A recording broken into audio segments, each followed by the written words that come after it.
This is Jason Newton, welcoming you to a introduction to the Old Connecticut Path as it travels across the last green valley between Sutton, Massachusetts and Tolland, Connecticut.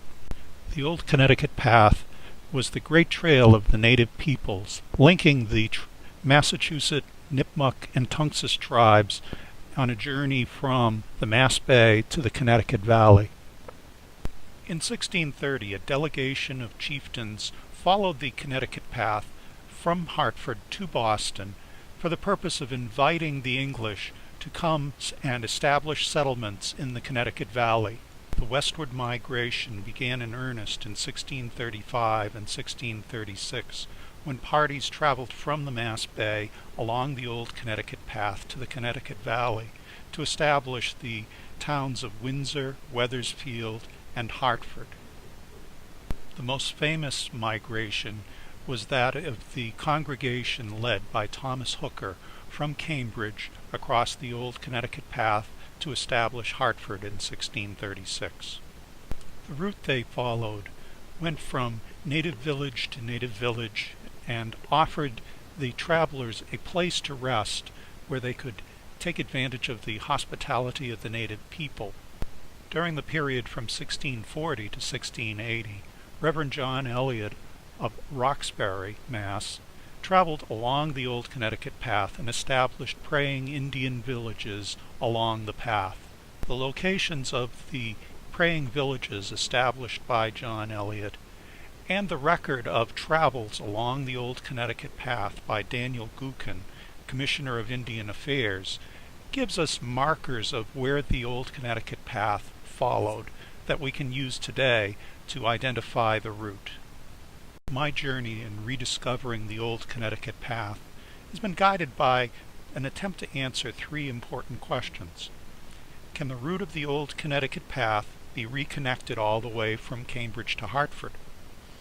And after 375 years of human development, are there still wild places along the path where it's possible to experience the wilderness as it might have been during the migration of the earliest travelers? And finally, are there still artifacts left by the earliest travelers and settlers that mark their passage along the Old Connecticut Path? The answer I've found is a resounding yes to each of the questions. And we'll take opportunities to show you what has been found so that you can experience it for yourself. The most dramatic place to experience the wilderness of the Old Connecticut Path and see the artifacts of the travel along the trail and settlement may be found between Sutton, Massachusetts and Tolland, Connecticut in the last green valley. As your introduction to this marvelous stretch of the Old Connecticut Path as it travels through the wilderness, we'll fly over the trail using Google Earth. The blue dots that you see represent GPS points from my walks along the trail to establish the route, while the earliest travelers along the Old Connecticut Path would have needed about 4 days to cover this section of the last green valley from Sutton to Tolland. Our flight will take about 4 minutes. We begin at Natchaug Pond below Waters Farm in West Sutton and ascend the hill to the Douglas Woods, where we'll follow the old stage road across the forest for about 3 miles to reach Webster Lake. Deep within the Douglas Woods, we cross stone bridges, pass beaver dams, and walk on stepping stones laid to make the path a better way for travel. The path descends along Mine Brook, leading to the Killdeer Peninsula and Webster Lake.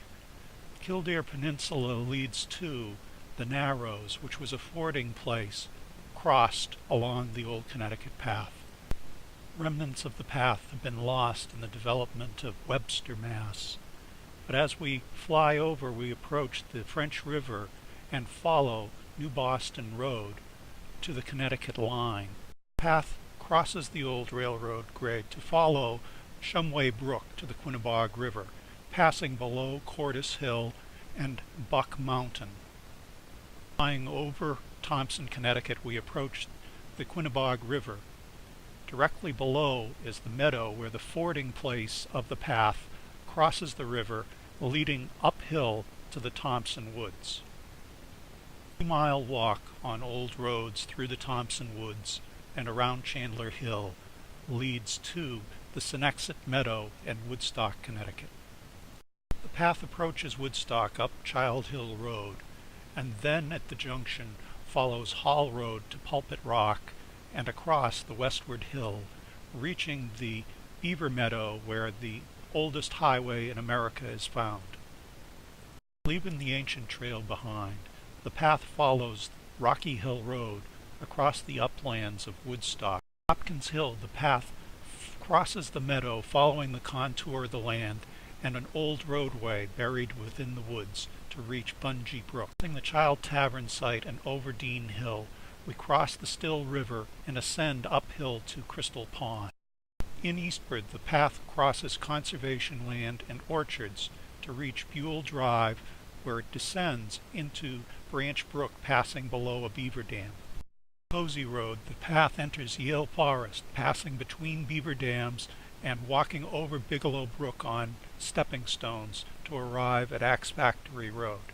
In Ashford, we pass over Natchaug State Forest and pass below Grass Hill to arrive at the Great Wall of Westford and the stepping stones of the Mount Hope River.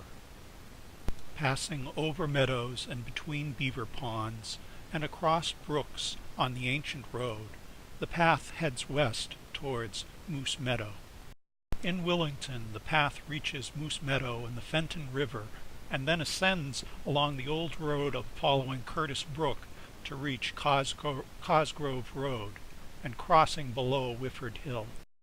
Crossing the highway, the path follows a deeply worn ancient road. Trask Road and a woodland pathway lead to Route 32 in West Willington. The path fords the Willimantic River in nigh Hollman State Forest in Tolland, Connecticut, where the old path meets with the modern ways west to Hartford. We reach the end of our 4-minute flight over the last green valley from Sutton to Tolland. We look back on the route that we followed.